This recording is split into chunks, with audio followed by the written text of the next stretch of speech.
Look of the day is Austal. It has slashed its full-year earnings forecast, now expecting EBIT to range between zero to a potential loss of around $10 million, down from previous estimates of near a $60 million profit. The company citing updates to its towing, salvage and rescue ship program for the downgrade. Chief Executive Paddy Gregg there saying, clearly disappointing financial result given the success we've had recently winning new projects to expand our US operations. So, Andrew, what are your thoughts then? Austal, it certainly has been a winner recently, given those contracts that it has managed to come by, but this is a bit of a setback. What are you seeing? A bit of a setback. Maybe you're being very kind there, Andrew. That chart there that we're just showing there at the moment, that 5-year chart, really does sort of sum up the business. It is a perennial disappointment in that everything should be in this company's favour. Everything should be in this company's favour, and yet they continue to find ways to snatch defeat from the jaws of victory. I mean, I was just looking back over the last 3 months, broker consensus up 40%. So everyone was getting all hot and bothered relating to how things are going. And then, well, let's revisit our methodology and, instead of, guiding to a $58 million result, we could actually be down to minus 10. And, understatement of the day, clearly disappointing. I can think of lots of reasons not to be here. There's certainly going to be downgrades coming the next couple of days. As I said, they have foremen doing this in various guises. They've had issues previously, despite the fact it should be the right space to be with all the geopolitical tensions and increased spending on defence. Management fails the test, so it is a pass. No, thank you. Right, a big fat no. So, Henry, what are your thoughts? Of course, seeing the headlines that Austal sinks. Yeah, it's a bit cruel, isn't it?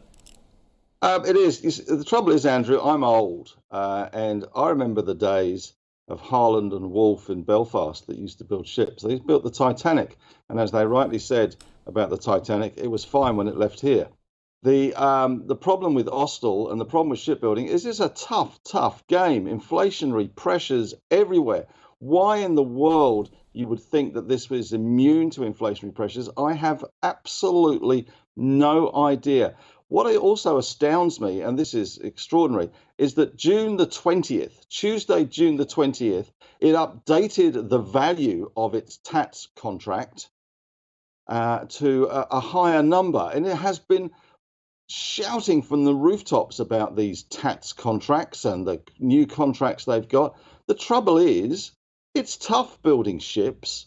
It is expensive, and it's a bit like doing your home reno. As soon as the guy, when you're doing it and you say to your builder, I just want to change this, I just want to put that in there, I want to put an ensuite in the captain's cabin, you are stuffed.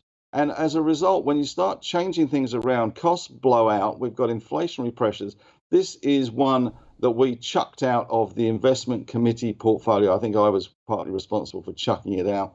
And I just can't see the value in being long a shipbuilder. It has had a pretty good run off $1.60 on the back of all those contracts, but it's one thing winning contracts, it's quite another thing making money out of them, and this was a pretty significant downgrade. Now, having said all that, there is the bright light at the end of the tunnel is there has been some interest in terms of M&A activity, which they have denied, and they've said that every now and then they get an approach, as we all do, and they have denied that it could possibly lead to anything. But this is a massive downgrade for them, really, to go from, what was it, a $58 million profit to zero. Yeah.